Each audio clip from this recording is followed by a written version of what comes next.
They say one small choice can split your life into before and after. This is the story of one such choice, made on a rainy night, when three strangers met at the edge of a war they never truly wanted. Keanu had been a cop long enough to forget what hope felt like. The city had worn him down with its lies, its bodies, its paperwork stamped, case closed, when nothing was really closed at all. Tonight, he sat alone in his unmarked car, watching the rain smear the neon lights into bleeding colors on the windshield. In his hands, a crumpled photo shook slightly between his fingers, three smiling faces at a summer barbecue, his partner, his partner's young daughter, and himself. His partner was gone now, killed in what the department had quietly called a gang crossfire. Keanu knew better. He knew the name whispered in half-lit corridors. Yi Min, the Korean Mafia boss who had turned the city's underworld into a flawless machine. And he knew this wasn't crossfire, it had been an execution. Across town, Sandra adjusted her earpiece and tried to calm her breathing in the back of a dark surveillance van. She wasn't local police. She was the outsider, the federal agent brought in when corruption sank too deep and the city stopped trusting its own. She had spent months chasing shadows of Yi Min's empire, fake shell companies, silent warehouses, untraceable money. But under all the danger and the layers of command, Sandra was driven by something painfully simple. She hated bullies. As a kid, she'd watched her mother beg a landlord for one more week of rent and seen the way power could crush people who only wanted to survive. Every time she stared at Yi Min's file photo with his cold, sharp eyes and perfect suit, she remembered that day. She reminded herself, no one is untouchable, not forever. And in a private room above a crowded Koreatown restaurant, Yi Min, the man they hunted, sat alone at an empty table, staring at a bowl of untouched kimchi stew. The noise from downstairs floated up, laughter, clinking glasses, a birthday song in broken English and Korean. He closed his eyes for a moment, letting the sound remind him of a childhood that felt like it belonged to someone else. The son of a struggling immigrant grocer was supposed to stock shelves, not run an empire of guns and fear. Yet here he was, a ghost in an expensive suit, the city trembling at the mention of his name. In front of him lay a small, worn photograph of his younger sister, the only person who still called him by his real name, not his title. She believed he'd gone legitimate years ago. She believed he had finally become the kind, reliable big brother he once promised to be. Yi Min's jaw tightened. That lie weighed more than any gun he had ever carried. The night that would bind them all together started with a mistake. Keanu wasn't supposed to be on duty. He'd been ordered to take mandatory leave after losing his partner. But grief doesn't follow department policy. He followed a tip from a jittery informant straight into the heart of Koreatown, where an illegal weapons deal was rumored to take place in the back alley behind Yi Min's restaurant. He left his badge in his pocket and his grief in the driver's seat, stepping into the rain with nothing but a concealed pistol and a heartbeat heavy with unfinished business. Sandra's team had the same alley under surveillance, but they were working blind. All week, their wiretaps had picked up a phrase in code: "The lantern falls tonight." Every analyst believed it meant a major shipment, maybe the final piece of the puzzle that could lock Yi Min away for good. Her superiors wanted her off the streets, coordinating from a safe distance, but Sandra had never been good at watching the game from the sidelines. She wore a black hoodie over a tactical vest and slipped out of the van, merging with the rain-soaked crowd. If this was the night everything came to a head, she wanted to be close enough to look the man in the eyes when his empire cracked. Inside the restaurant, Yi Min's lieutenant knocked once on the door and stepped in, the smell of cigarette smoke following him like a cheap cologne. "The buyers are in the alley," he said in Korean, keeping his voice low, cautious. "Our men are in position, we move in 10. Yi Min didn't answer right away. He picked up the photograph of his sister, slid it carefully into the inside pocket of his suit, and rose from his chair. His reflection in the window looked tired, older than his years. He straightened his tie, then paused, his fingers hesitating for just a second. "No guns drawn unless they shoot first," he finally said. "Too many civilians nearby, no more bodies in the street than necessary." It was a thin rule in a brutal life, but for him it mattered. Some days it was the only line between who he was and the monster everyone said he had become. In the alley, the storm grew heavier, turning puddles into small mirrors reflecting red and blue hints from distant sirens. Keanu pressed himself against the brick wall, letting the shadows swallow him. He could hear muffled voices, footsteps, the quiet scrape of a metal crate on wet concrete. Every nerve in his body screamed that this was wrong, too unsupervised, too personal. This wasn't how cases were supposed to be handled. But his mind kept circling back to that barbecue photo and the way his partner's daughter had clung to his arm, calling him Uncle Key. The department had moved on after the funeral. The city had moved on. The only person still standing in the rain was him. Sandra slipped into the same alley from the opposite end, moving like she had a right to be there, hood up, hands in her pockets. Her earpiece buzzed with nervous voices from the surveillance van. "We've got unregistered movement near your position," one tech whispered. "Someone else is here." Sandra's gut tightened. Another crew, a rival gang, or worse, dirty cops trying to clean up their own mess before the feds moved in. She slowed her steps, scanning the darkness, listening for something beyond the rain. The deal started to unfold in front of them like a carefully rehearsed play. Two black vans, a group of men with umbrellas hiding their faces, a crate pried open to flash the cold glint of weapons. Yi-min stepped into the alley last, no umbrella, rain dripping from his hair onto his immaculate suit. He moved with practiced calm, but inside his chest, something uneasy twisted. He had survived this long by trusting his instincts, and tonight they whispered danger like a second voice in his ear. For one split second, all three saw each other without knowing who they were. Keanu saw a shadowed figure in a hoodie at the far end of the alley and almost raised his gun. Sandra caught the silhouette of a man pressed against the wall and almost signaled backup to move in. Yi-min noticed two shapes where there should have been only his men and his buyers, and his gaze sharpened, searching through the curtains of rain. A nervous hand slipped. A gun flashed for a brief, terrible moment. No one knew who moved first, only that suddenly the alley exploded with shouts and the deafening crack of the first gunshot. The bullet hit something, or someone, with a sick final sound, and as a body collapsed into the spreading water, all three of them realized, too late, that this wasn't just another night in the city. It was the night that would make them choose who they truly were. The sound of that first gunshot ripped through the alley like a scream that wouldn't end. For a heartbeat, no one moved. Rain hammered down, steam rose from the gun barrels, and somewhere metal clanged as a trash can tipped over.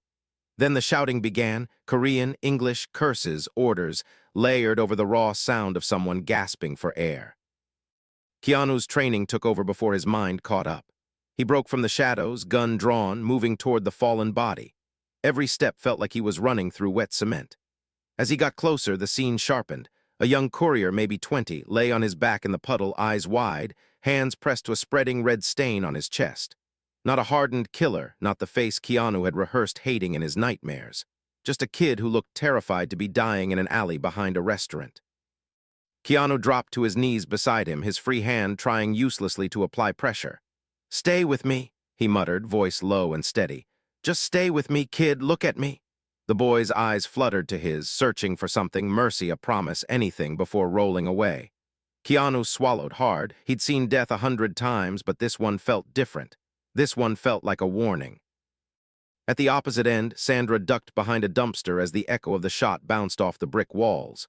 Her earpiece exploded with panicked chatter. "Agent, do you copy? What's happening out there?" She didn't answer. She was too busy trying to make sense of the chaos. From her vantage point, she saw the young man hit the ground, then saw another figure, a cop, judging by his stance and the way he moved, rushing to him. But no squad cars, no backup, no siren in the distance. Whoever that officer was, he was alone. And in the middle of the storm, like a calm center in a hurricane, she finally saw the man from the photos, Yi-min.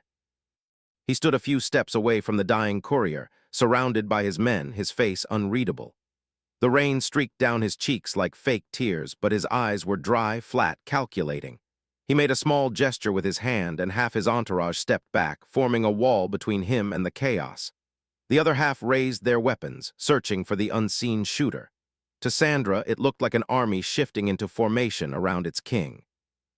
She felt anger rise in her chest, anger at his composure, at the way he could stand so still while someone bled out at his feet. But there was something else under the anger, something she almost hated to admit, a strange, cold kind of sadness. How far from your own heart do you have to travel to look at death like an inconvenience? Yi-min's eyes moved slowly from the body to the man kneeling beside it. He could see the glint of a badge chain tucked under the stranger's shirt, the way his hand trembled slightly as he tried to keep the boy alive. Not one of his, not part of the deal. A cop who had come alone into a place no sane cop entered without backup. "Who are you?" Yi-min called out over the rain, his voice low but carrying. There was no hostility yet, only curiosity and a hard edge of caution. "You shouldn't be here." Keanu didn't look up. "Neither should he," he snapped, nodding toward the boy as he slipped further away. When the boy's chest finally stopped rising, something inside Keanu went oddly quiet. He'd failed, again. Another young life added to the stack of ghosts he carried around. He gently closed the boy's eyelids with his fingertips, then rose slowly to his feet. His gun stayed in his hand, but it was pointed at the ground. "Weapons down!" he shouted, voice echoing harder than he expected. "Everybody drop your guns now." For a moment, the alley froze on a knife's edge. Yi-min's men bristled, aiming their guns straight at Keanu. Fingers hovered over triggers. One wrong syllable and the place would turn into a slaughterhouse. Sandra watched, heart pounding, calculating. If she revealed herself now, she might calm the situation, or she might become another target. Her orders were clear. Observe, collect evidence, wait for the tactical team. But staring at the lone cop facing an entire syndicate, her orders felt smaller than the moment in front of her. Yi-min lifted his hand again, a subtle gesture, and the barrels of his men's guns dipped just enough to keep anyone from firing by accident. "You're outnumbered," he said, taking a few steps closer, ignoring the rain, ignoring the red stain lapping at his shoes. "Walk away, you didn't see anything." His tone wasn't mocking, it was strangely calm, almost tired. As if he'd offered this line 100 times in 100 alleys and knew how the scene usually ended. Keanu finally met his eyes, and for a second the whole world narrowed to that single connection. Cop and criminal, hunter and hunted, two men who had both lost more than they would ever admit. "I walk away," Keanu said quietly, "and you keep filling morgues with kids who never had a chance." His grip on the gun tightened. A part of him knew he couldn't arrest Yi-min alone. Another part, the part still standing by a grave in the rain, didn't care.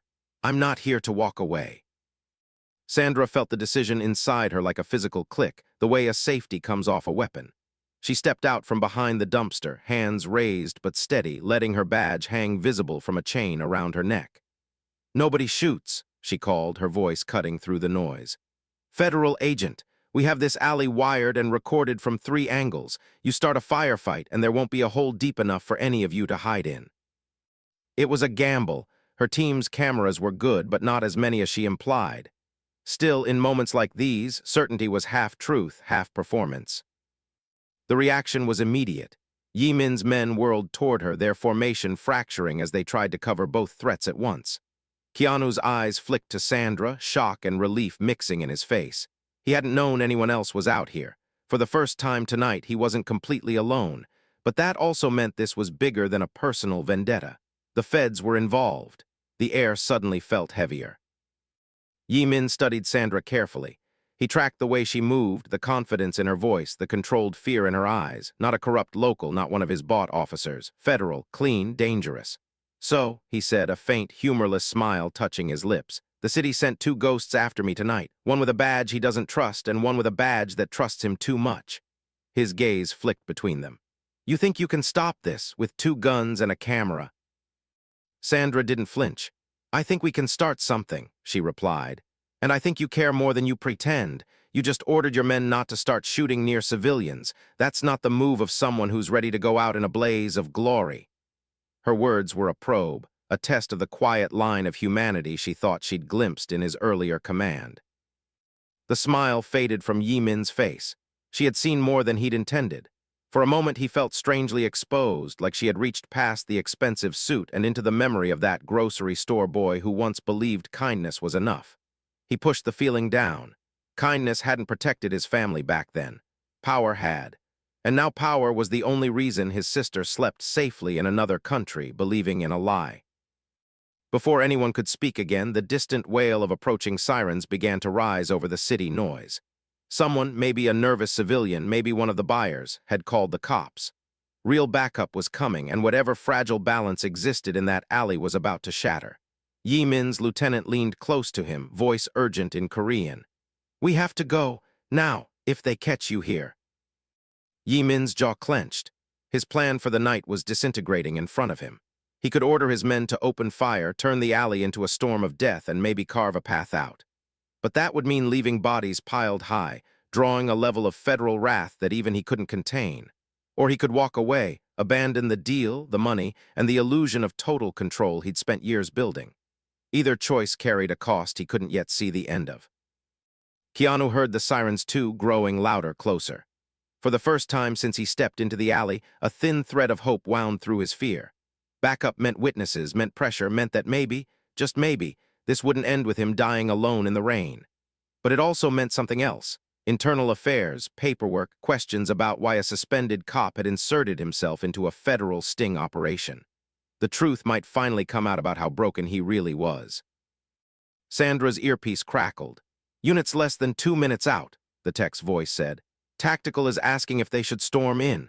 She kept her eyes locked on Yi-min as she answered quietly, "Negative. Hold perimeter. No one fires unless fired upon." If this turned into a siege, civilians in the restaurant could die. And deep down, something in her resisted the idea of ending this story in a hail of bullets and headlines. She wanted something rarer. The moment when a man like Yi-min, even if only for a second, chose a different path. The rain fell harder, drumming on metal, skin, and stone like impatient fingers. 3 lives stood suspended in that alley, caught between violence and opportunity. Then Yi-min took a breath, the kind of slow, deliberate breath a man takes before stepping off a ledge. "Tonight," he said softly, "no more bodies." He motioned to his men, signaling a retreat. The guns dipped and his soldiers began to move backward, melting into the shadows toward the back entrance of the restaurant. It should have been a moment of relief, but to Keanu, it felt like the killer of his partner was slipping through his fingers again. His heart hammered against his ribs. "You walk out of here," Keanu called after him, voice cracking with rage and grief, "and this kid dies for nothing. My partner died for nothing." His hand rose, the barrel of his gun tracking Yi-min's chest. "I won't let you disappear again." Yi-min stopped, his back half-turned, rainwater glistening on his hair. He could feel the cop's aim between his shoulder blades like a physical touch. Slowly, he turned back, raising his hands just enough to show they were empty. For the first time tonight, their eyes locked without anyone else moving between them. In that stare, Keanu saw not a legend, not a file photo, but a man with old exhaustion written into the lines of his face. Yi-min saw not just a cop, but a broken protector who had lost too much, and was now standing on the edge of something irreversible. Sandra stepped between them before the moment snapped. She placed herself directly in Keanu's line of fire, hands still raised. Her voice dropped low, almost pleading. "Don't," she said. "Not like this. You pull that trigger and everything we could build from tonight, every charge, every witness, every piece of leverage, it all burns with him, and so do you." She met his eyes, and for a second it was just 2 weary souls in the rain, both tired of watching good people die. Keanu's arm shook. He could feel the weight of his partner's memory pressing down on his finger, urging it to curl to finish this nightmare. Another part of him, quieter but stubborn, whispered that Sandra was right. Killing Yi-min here would be justice for 1 man, maybe 2. Bringing him down legally might mean justice for hundreds. Courage, he realized in that moment, wasn't always pulling the trigger. Sometimes it was the impossible act of lowering the gun. His jaw clenched so tight it hurt. He exhaled once, long and rough. Then, very slowly, he began to lower his weapon. Before it reached his side, a single shot rang out from somewhere in the darkness behind them. And this time, everyone knew the bullet had been meant for one of them. The second gunshot cracked through the alley like lightning, sharper and closer than the first. For a split second, no one even knew who had been hit. Every muscle in every body locked up, lungs frozen, hearts tripping over themselves in the dark. Then Keanu felt something hot sting his cheek and realized it was spray, brick dust, not blood. The bullet had slammed into the wall inches from his head. He dropped instinctively, rolling behind a stack of old crates, gun up, eyes scanning the shadows. The shot hadn't come from Yi-min's men. The angle was wrong. It had come from behind them, closer to the street, where the flashing lights of approaching cruisers painted everything in jittery reds and blues. Sandra's body had reacted before her mind, too. She dove to the side, shoulder slamming hard against the wet pavement, her hoodie soaking through in an instant. Pain flared, but she stayed low, sweeping the alley with her gaze. Then she saw him, just a silhouette at first, crouched behind a rusted SUV at the mouth of the alley. A man in a dark jacket, police issue, aiming a long-barreled pistol with the calm precision of someone who had practiced this motion many times. "Hold your fire," Sandra shouted, voice cutting through the chaos. "Whoever you are, hold your—" A third shot answered her, louder now, aimed higher. This one shattered a hanging lantern above Yi-min, sending shards of red glass raining down. It had been close enough to kill him. He didn't flinch or duck. He just stared in the direction of the muzzle flash, eyes narrowing with something colder than anger. Betrayal had its own distinct taste, sharp and metallic. He recognized it instantly. One of Yi-min's lieutenants spun, gun up, ready to empty a magazine toward the street. Yi-min's hand snapped out, grabbing the man's wrist, stopping him. "No!" he barked in Korean. "Not at the uniforms." The order was instinctive, almost automatic. You didn't wage open war on the entire police force in a crowded district. That was how empires crumbled overnight. But under that practical instinct was another layer, one he wouldn't admit. Somewhere along the line, he had drawn a line at killing officers in clean uniforms, out in the open. Too many images of his father, hands up, pleading with cops who never listened. Keanu's radio, still clipped to his belt despite his suspension, crackled with fragmented voices. "Unit 4, do you have a line of sight? Take the shot if you have a clear." Then static swallowed the rest. Keanu's stomach turned. That was not tactical protocol. That was the kind of line you heard when someone wanted a problem to quietly disappear. He risked a glance over the crate and saw what Sandra saw. The shooter's outline, the shape of a badge glinting faintly on his chest when the siren lights hit just right. A cop. Not some rival gang, not a freelancer. One of their own. The realization hit him like a punch. The corruption he'd suspected around his partner's murder wasn't just a whisper. It was standing 20 yards away with a gun pointed at the man everyone wanted dead. Sandra's voice went hard, steel cutting through rain. "Officer at the mouth of the alley, identify yourself. This is Special Agent Sandra Cole, Federal Task Force. You fire another unauthorized round and you're done. Do you hear me?" Her tone carried both command and fury. She wasn't just angry at the bullets, she was angry at what they meant. She had spent months pushing the idea that not every cop in this city was compromised. And now, in front of her, was a living contradiction with a smoking gun. The shadow by the SUV shifted as if considering his options. Then a voice floated back, casual, almost bored. "You don't understand the situation, Agent. Step away from the target. That's an order." The word target hung in the air, colder than the rain. He didn't say suspect or civilian. He said target, like this was a cleanup job, not law enforcement. Keanu's heart rate spiked. He knew that voice. Detective Norris. 20 years on the force, several commendations, a reputation for getting things done when cases got messy. He'd been his partner's former training officer, always hovering around the edges of major operations, never quite in the line of fire, but always close enough to influence outcomes. Keanu had trusted him once. Now the trust curdled into something bitter. "Norris," Keanu shouted, his voice cracking between shock and rage. "What the hell are you doing?" He stepped partway out from cover, knowing it was dangerous, knowing he was giving the shooter a clear view. But he couldn't hide anymore. Too much had already been hidden. The reply came sharp, annoyed. "Back off, Reeves. You shouldn't even be out here. You've done enough damage running around on your own grief trip." The words cut deeper than Norris probably intended. He sounded like a disappointed uncle lecturing a reckless nephew, but there was something else threaded through his tone. Impatience, like Keanu was interfering with a carefully arranged schedule. Yi-min watched all of this with a predator's focus, mind racing. A dirty cop openly firing into a situation with federal eyes on it. That was bold, even for this city. Either someone was desperate or someone was very sure the system would protect them. Quietly, almost without thinking, Yi-min's fingers brushed the inside of his jacket where his sister's pho rested. If the police here were willing to kill their own cases in the street, what chance did an ordinary person ever truly have? Sandra's eyes met Keanu's for a brief moment across the alley. In that look, they shared the same conclusion without speaking. This wasn't just about a mafia boss anymore. This was about a rot deeper than any one man in a tailored suit. "You don't get to execute suspects, Norris," Sandra said, stepping closer to the center of the alley, ignoring how exposed she now was. Her hands were up, but her chin was high. Put the weapon down and wait for tactical like everyone else. You discharge that firearm again, and I will personally see you in front of a federal judge. A humorless chuckle drifted back. You think your judges scare me more than this man running his circus in my city? Norris's gun swung slightly, now caught between deciding whether to aim at Yi Min or at the two people shielding him from an easy kill. You've got no idea what it's been like cleaning up after this ghost. Years of bodies, years of families I can't look in the eye. This ends tonight. Keanu felt something crack open in his chest at those words, because underneath the twisted justification, he heard pain he recognized. Norris wasn't a cartoon villain. He was a man who had spent years swimming in blood and finally decided drowning someone else might make him feel clean.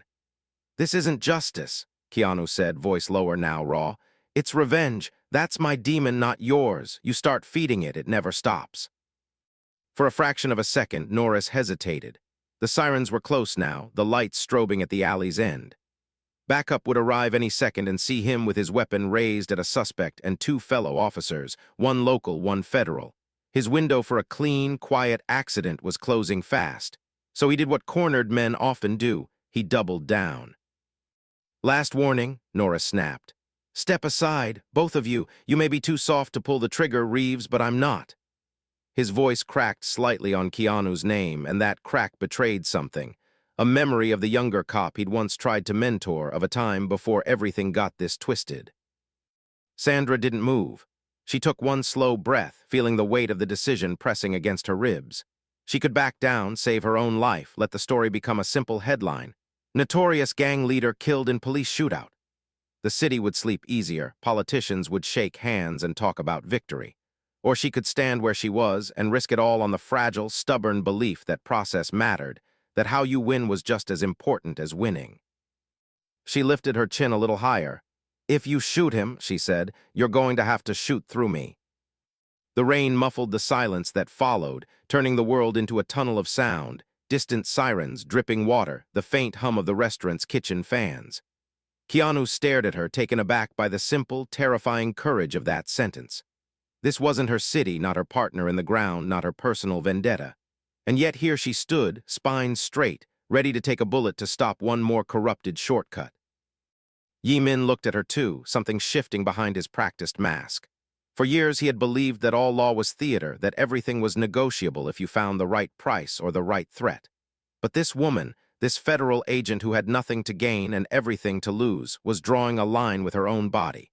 Not for him exactly, but for the idea that even men like him deserved a day in court instead of a bullet in the back. It wasn't mercy. It was principle. And somehow that felt heavier. Slowly, almost like he was surprising himself, Yi Min raised his hands higher, clearly, fingers spread wide. Then, against every instinct drilled into him, he took a single step closer to Sandra and Keanu, leaving the relative cover of his men behind him. Let them arrest me, he said quietly, voice pitched just loud enough for the alley to hear. If you want this to end, detective, let it end the right way. He glanced at Keanu, a fleeting, almost bitter smile touching his lips. Or is your justice only brave when it hides in the dark? The words hit Keanu in a place he didn't know was still vulnerable. The man responsible for so much pain was standing there, offering himself up to a system both of them quietly doubted would ever be truly fair. It would have been easier if Yi Min had stayed a monster in the shadows. But here he was, choosing a hard road over an easy death. That choice echoed uncomfortably against all the shortcuts Keanu had wanted to take since his partner died.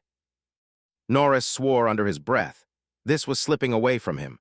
What had been a clean narrative, a dangerous kingpin neutralized in the field, was twisting into something messy, full of witnesses and conflicting testimonies. He shifted his stance, and the muzzle of his gun drifted a fraction toward Sandra. Threatening her might move her. If she ducked, if she flinched, he'd have a clear line again. Keanu saw the movement. Old instincts roared back to life, cutting clean through his grief and confusion. All at once, the choice became crystal clear. This wasn't about gangs or files or promotions. This was about who he wanted to be on the worst night of his life. He holstered his own weapon in one smooth, shocking motion, hands now empty.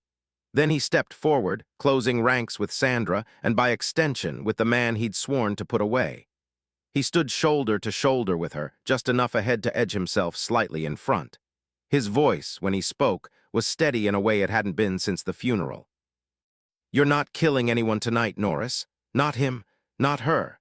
He paused, letting the rain fill the space between their words. "And if you're really set on pulling that trigger, you're going to have to look me in the eyes while you do it." Norris's finger tightened involuntarily on the trigger. The years of mentorship, the late-night case reviews, the quiet lectures about the line between necessary and excessive, all of it came crashing down into that one impossible moment. He could almost see the headline now: "Veteran detective kills suspended cop and federal agent in gang crossfire." Some reporters would believe him, some wouldn't. Internal Affairs would chew on the case for months. Meanwhile, the city would still be bleeding. The wail of sirens was on top of them now. Blue and red lights flooded the alley, shadows fleeing as multiple squad cars screeched to a stop at the entrance. Doors slammed, boots pounded, voices shouted commands all at once. "Drop the weapon. Hands where I can see them. Everyone freeze." For the first time, Norris looked genuinely rattled. Too many witnesses. Too many guns now pointing not just at Yi Min's men, but at him. He was still holding his pistol raised, framed in every dash cam and body camera in the arriving units. Sandra didn't move. Keanu didn't move. Yi Min, hands high, didn't move. For a heartbeat that felt like forever, the entire city's weight balanced on the pressure of one man's finger. And then, with a sharp, frustrated exhale, Detective Norris slowly lowered his gun. It wasn't clean or cinematic. It was messy, loud, flooded with paperwork and shouted orders and confused officers trying to figure out why one of their own had been standing at the mouth of the alley with a drawn gun and 36 body cameras pointed straight at him. But under the chaos, something fragile and rare was happening. For the first time in a long time, the city chose not to look away. Norris let the pistol hang limply at his side as uniformed officers swarmed around him. For a brief, raw second, his eyes met Keanu's, not as mentor and student, not as cop and traitor, but as two tired men who'd both let their hearts get twisted by the job. There was no apology in that look, no forgiveness either, just recognition. Then the moment broke. Two officers moved in, relieved him of his weapon, and guided him toward a cruiser. No one quite dared to call it an arrest, not yet, but the cuffs glinting at his wrists told the real story. Closer to the restaurant, Sandra's team finally spilled into the alley, tactical vests and headsets and all the weight of federal authority. They fanned out around Yi Min and his men, weapons trained, voices clipped and professional. Sandra stepped forward, shoulders squared against the ache in her body and the exhaustion pressing behind her eyes. She had never seen him this close before, file photos brought to life. Sharp suit soaked through, hair plastered to his forehead, a trace of blood at his temple where a falling shard of lantern glass had cut him. "Yi Min Park," she said, voice clear but not cruel. "You're under arrest for conspiracy, weapons trafficking, money laundering, and suspected involvement in multiple homicides." She recited the rights out of habit, but she didn't rush them. Every word felt like another link in a chain that, for once, wasn't made of rumor or fear. He listened without interrupting, without bargaining. When she finished, he gave the faintest nod, as if acknowledging a deal finally closed. As they cuffed him, one of his men made a sudden, instinctive lunge, shouting in Korean, eyes wild with loyalty and panic. Before Tactical could react with the usual force, Yi Min spoke sharply over his shoulder, the command cutting through the rain like a blade. The man froze mid-step. Whatever he said, whatever old code or shared history he invoked, worked. His men backed down, surrendering their weapons to the ground with trembling hands. Keanu watched all this from a few steps away, still trying to steady his breathing. The adrenaline was fading, leaving behind a deep, bone-level fatigue that made his legs feel unsteady. A paramedic approached with a blanket and a flashlight asking about injuries, but he waved them off mechanically. Physically, he was fine. Inside, he felt like someone who had just survived a building collapse and was standing in the dust, counting which pieces of himself were still intact. As they led Yi Min past him toward a waiting federal vehicle, their eyes met one more time. No words passed between them, but something unspoken did. A strange, grudging respect, maybe, or just the simple acknowledgement that they had both made different choices than the world expected of them tonight. At the car door, Yi Min paused. Water dripped from his hairline, running down the side of his face. He turned his head slightly, looking back at Keanu and Sandra together. "You know they'll come for you both now?" he said quietly, his voice low enough that only they could hear. Not a threat, not quite a warning, just a statement of fact. People who build their power on fear don't forgive nights like this. Sandra met his gaze without blinking. Then they'll find us standing up, she replied, not lying down. Her words were simple, but they came from somewhere deep, somewhere that had been shaped by every late rent notice, every bully, every door slammed in her mother's face. She was tired of bending. A hint of something like a smile ghosted across Yi Min's face, sad, almost wistful. "For what it's worth," he murmured, "you were the first ones who ever gave me a choice that wasn't just a bullet or a bigger lie." Then he ducked into the car, the door closing behind him with a final, heavy thud. Days turned into weeks. The story of that night tore through the city like wildfire. News outlets played the alley footage on a loop. The standoff, the raised guns, the moment Norris lowered his weapon with every cruiser in town watching. Reporters talked about systemic corruption and a surprising act of restraint from officers who could have easily claimed self-defense. Commentators argued on late-night shows about whether Yi Min's arrest would really change anything, or if the city would simply grow another head on the same old hydra. Inside a windowless interview room, under pale fluorescent lights, Sandra and Keanu spent hours telling their versions of the alley from every possible angle. Internal Affairs wanted the details of Norris's actions. The federal task force wanted the pipeline into Yi Min's operation. Prosecutors wanted clean, simple sound bites they could serve to a jury. Through it all, the two of them kept coming back to the same truth. That night, they had both been seconds away from making choices they might never have come back from. Sometimes, when the lawyers left and the tape recorder clicked off, they just sat there in the silence, sharing bad coffee and the kind of tiredness only people who had almost died together could understand. They didn't suddenly become best friends. They still argued about tactics, about trust, about how much faith to put in a justice system that had allowed someone like Norris to rise unchecked. But beneath the disagreements, something real had grown. A mutual belief that, broken as it was, the system was still worth fighting for, if people inside it were willing to bleed a little to keep it honest. Yi Min, meanwhile, found himself in a cage he had never truly believed would hold him. His lawyers circled like sharks, arguing technicalities, attacking warrants, questioning procedures, but the alley had been a theater of cameras and witnesses. There were too many eyes this time, too many recordings. Norris's involvement, once exposed, made the prosecution even more determined to build an airtight case. The city needed a public reckoning. Politicians needed a symbol that said, "We're cleaning house." In the quiet moments between hearings, Yi Min sat alone in his cell, hands folded, staring at the blank wall. At first, he told himself he was just planning, cataloging loyalties, assets, hidden accounts, ways to survive this setback and eventually rebuild. But slowly, the plans started to thin out and other thoughts bled in. He found himself remembering the restaurant downstairs, the laughter of families who had no idea who sat above them. He thought about his father's grocery store, about the way his parents had run tabs for people who couldn't pay, insisting that kindness would come back around eventually. It hadn't. Kindness got them crushed by men with power and zero conscience. Power had seemed like the only antidote. Yet that night in the alley, he'd watched two people with very little real power, one suspended cop, one outsider agent, stand in front of a gun pointed directly at him. Not for him, he knew, but for an idea bigger than any of them.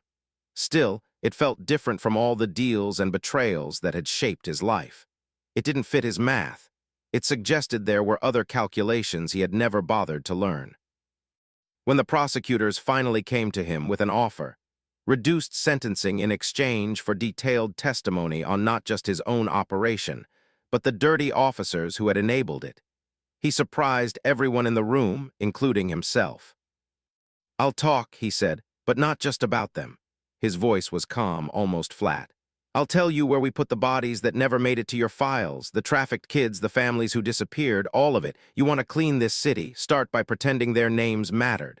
The lawyers exchanged glances. This went beyond leverage. It sounded uncomfortably like remorse. "Why?" one of them finally asked. "Why now?" He thought of his sister overseas, believing in the lie of his clean success.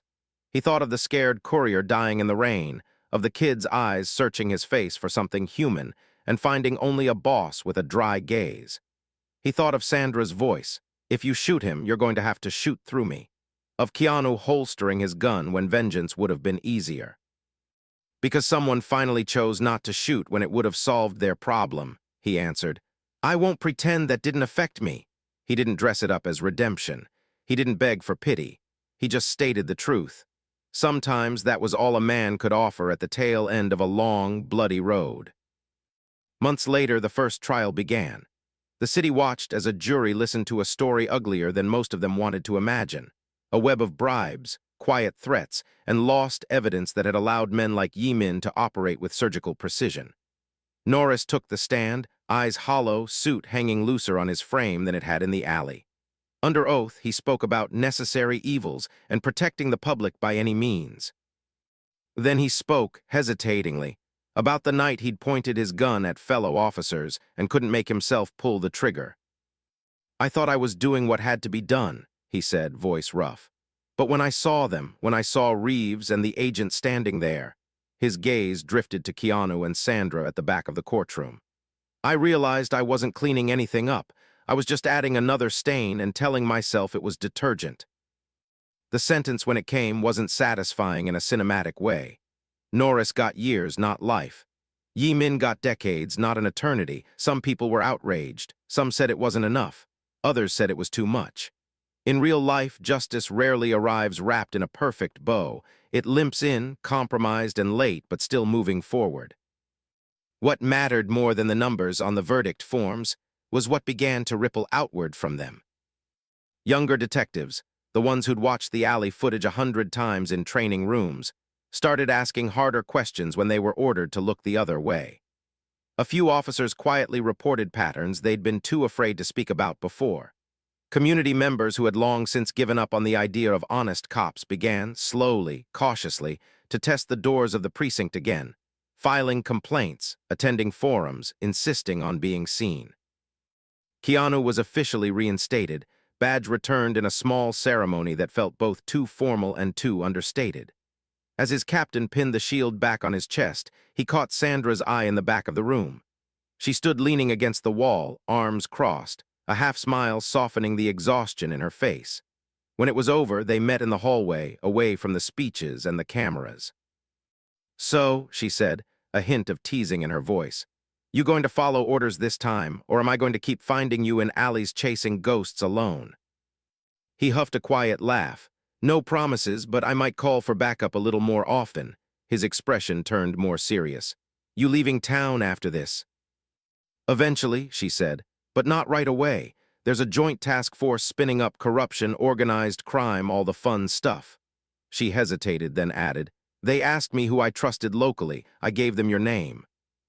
He blinked, caught off guard. "You trust me?" "I trust the guy who put his body between his worst enemy and a bullet," she replied. "And the guy who lowered his gun when it would have been easier to pull the trigger. That's a decent foundation." He looked at her for a long moment, then nodded. "Then I guess we've both got work to do." In a quieter part of town, far from the courthouse and the cameras, a woman overseas opened an envelope with trembling hands. Inside was a short letter from her brother and a single photograph, worn at the edges, taken years ago in front of a small grocery store. On the back, in familiar handwriting, was a line in Korean that made her eyes fill with tears.